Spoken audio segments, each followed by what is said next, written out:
I am Elle Penelope, author of epic fantasy and paranormal romance, and welcome to my Imaginary Friends, a look behind the scenes of an author mapping the worlds in my head and making them a reality. Hello friends, today is Sunday, January 30th, 2022, and this is episode 156 of my Imaginary Friends. I'm Leslie.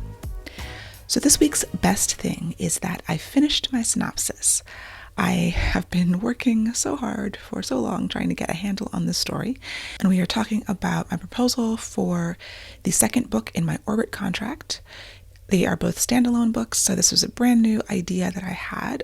I got the idea back in October while I was on my anniversary trip, and it's been several months of research, brainstorming, mind mapping. We went over this last week. I won't go over it again, but I did manage, once I'd set the deadline with my editor to actually give her the synopsis. That really lit a fire under me to bring all these things together and create a story that I can write.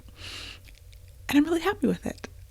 I know there's so much that I don't know yet, but I have an 8-page synopsis, and I emailed her and I was like, it's currently 8 pages. You probably want something shorter, right? And she was like, well, you can send me the long version, but can you send me a short version as well, like 2 to 4 paragraphs? And I'm like, 2 to 4 paragraphs. Most authors that I know hate writing synopsis. It's really difficult. We write long books because the ideas take a long time to tell you about. And so trying to distill that into any short form is really hard. So I find my synopses are often 7 to 15 pages, depending on the length of the book and the detail, of course, of the synopsis. I feel like a 1-page synopsis tells you nothing about the book. So that is my task today, because tomorrow I'm turning it into her. I have a pretty good version of the long version. I need to cut this down. And I know I need to cut it down. I mean, that's why I wrote her. I figured she has to show it to other people. Those other people don't have time to read my 8 pages. So yeah, that's the next step. But overall, I am so excited and happy that I managed to do it. At a certain point, I had these notes everywhere. I had story ideas. I had ideas for the character and things they could do. And I just started visualizing it like a movie and writing that down. That's usually what it is telling myself the story. It's like, okay, this is what I see happening, the opening image, and I close my eyes a lot, and I see it unfolding in my mind. And when I see it like a movie, it helps with the pacing. It's like, okay, now they're gonna have a scene with this, and we're gonna cut away to here and tell this part of the story, and the audience needs to know this. And books are very different from films because, there's a visual aspect, and then obviously, you have more internalization with a story that's written, but I have gotten feedback that my, books feel very cinematic and they're very visual because that's how I do it. I see everything that happens, and before I write a scene every day, I have to visualize it. If I can't see it, then I can't really write it. So that is done, that very painful process. And now we go into the next part of the painful process, which is going to be the first draft. In my morning writing co-working session, we were talking about how writing is work. It's hard work. It's a job. And sometimes it's not always super fun. There's certain things that I love about it and certain things that are a slog, like with any job. And I don't know if synopsis is a slog. I actually enjoy this part where it's like everything is starting to come together and it's starting to click. And I had that moment where it's like, I understand what this is. I still have so much more to figure out, but I finally have the big picture, and that's a really wonderful feeling. And those are the feelings that push you through when other things become a slog, like first drafts, which I hate. That is not going to be fun. But I have to push through to get to the part that I do like, which is revision. So in order to accomplish this task of getting the synopsis written, I did have to take the entire week off of the other project that I was working on. I was trying to do both at once. And for the past few weeks, I've been, allotting time to do both. And I was just like, I just need all my brain for this, especially with the deadline. And since the other project doesn't have a hard deadline, I felt comfortable just taking the week off and coming back to it. The other project is my 1830s project. So I'm going to be back on that starting this week and giving it this week to finish 2 more chapters, and then probably another couple of days to clean everything up and then send it along. The other project I worked on very briefly this week was the revision of the Anthology short story for the fantasy romance Anthology. I'd gotten developmental edits back from the Anthology editor, and they were pretty light, so I was able to knock them out, do a reread, and send that out. So lots of things happening this week. Also, in terms of things being a job and being a slog, the day job was just insane this week. I had email after email, both for my day job and for writing stuff. There was all kinds of stuff going on. Invitation to speak at a conference, marketing stuff. Oh, I got the first pass pages for the Monsters We Defy from Orbit. I had a request for a marketing thing from Orbit. I had, just a deluge of emails here, a deluge of emails in work, and problems with client websites that I had to fix and spend time on that I didn't expect to. So everything else I was supposed to do and had scheduled to do that week got pushed back. It was kind of a nightmare. So coming on the other side of it, hoping this week is going to be a little bit more gentle for me and my brain. Also, news for the Monsters We Defy. The finalized cover came through, so I will link to that. It's basically the same. It's just the bottom quarter of it has changed, and I really, really like it. I think it feels really cohesive. I love the changes. I love the cover, and I'm really excited about that. So Monsters We Defy comes out in August. Pre-orders available now. I want to do some cool pre-order stuff, but we're still, pretty far away from that. I know that the book will be sent out to authors for blurbs in the coming week, and that's really exciting. Other people will start to being able to see it. We're doing something fun for the galley or the ARC, the advanced reader copy. So those are coming soon, and yeah, lots of good stuff coming there. In other marketing news for Savage City, I did schedule a book blitz for release week, which will be the first week of April, since the book comes out on a Friday, I think, or maybe it was a Thursday, I don't remember, March 31st, whatever day that is. I decided to do the blitz the next week. So if any of you are bloggers or booktubers or bookstagrammers and would be interested in the book blitz for Savage City, the link will be in the show notes. And yeah, that'll be fun. I have not followed up on any of the other marketing things. I owe emails to people, and that's coming as soon as I can. This week was crazy. Also, my brother sent me a link to this podcast episode that was really inspiring. The podcast is called 70 Over 70, and they interview people over 70 years old, which is a great idea. Like, people who have lived, who have wisdom to share. I'm going to start listening to more episodes and seeing if I can glean some wisdom from my elders. This particular interview was with the actor Andre DeShields, who won a Tony in 2019. I don't remember exactly how old he is, but he's over 70. He originated the role of the wizard in The Wiz on stage, and he won a Tony for Hadestown. Now, I love Broadway musicals, but I don't often watch, the Tony Awards. But they did play a clip of his acceptance speech, and the interview was about what he said in the speech. And it was his first Tony, and he was really hilarious. He didn't want to try to thank 100 people in like 1.5 minutes and get, taken off the stage with the orchestra. So he wanted to craft something to be in service of his audience. He said, "I would like to share with you 3 cardinal rules of my ability and longevity. 1, surround yourself with people whose eyes light up when they see you coming. 2, slowly is the fastest way to get to where you want to be. And 3, the top of one mountain is the bottom of the next, so keep climbing."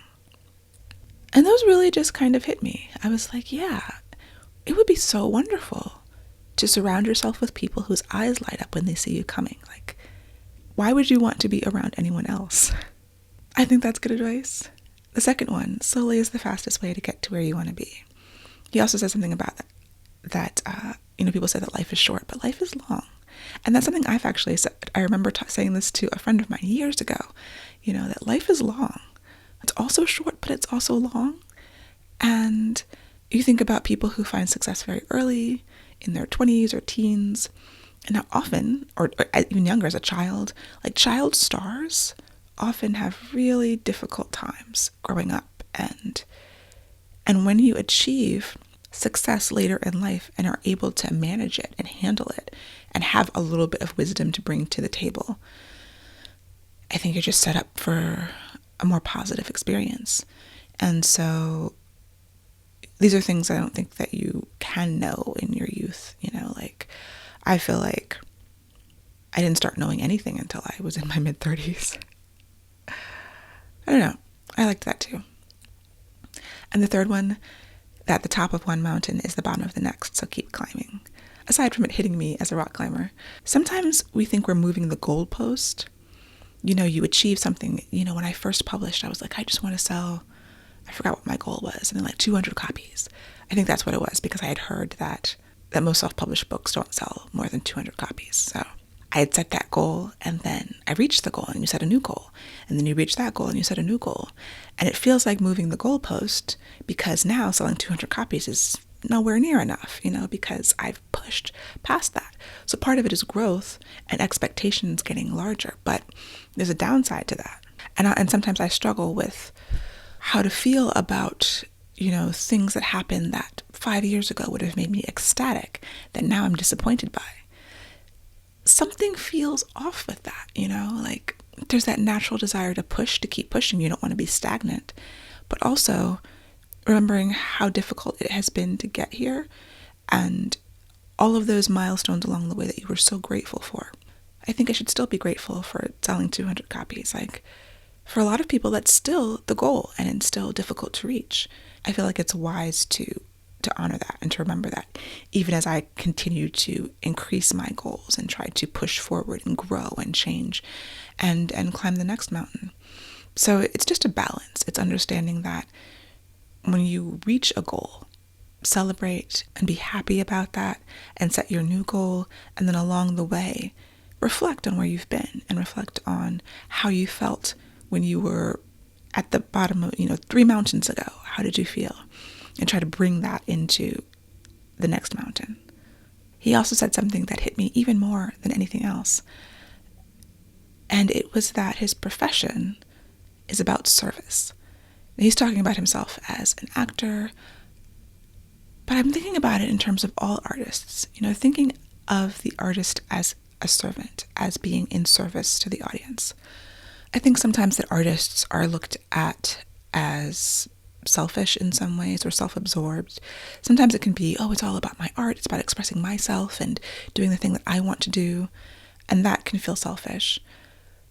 The other side of it is that, and especially the pandemic has taught us, we need artists.